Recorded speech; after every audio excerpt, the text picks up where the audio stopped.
আমাদের গ্রাম কত সুন্দর। ওই যে ওইখানে যাই, চলো।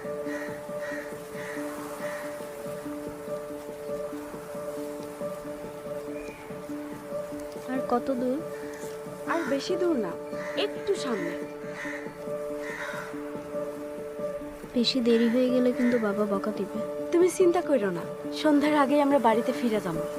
এখন তোমারে একটা মেলা সুন্দর জায়গায় নিয়ে যাইতেছি, ওইখানে গেলে তোমার মেলা ভাল লাগবে।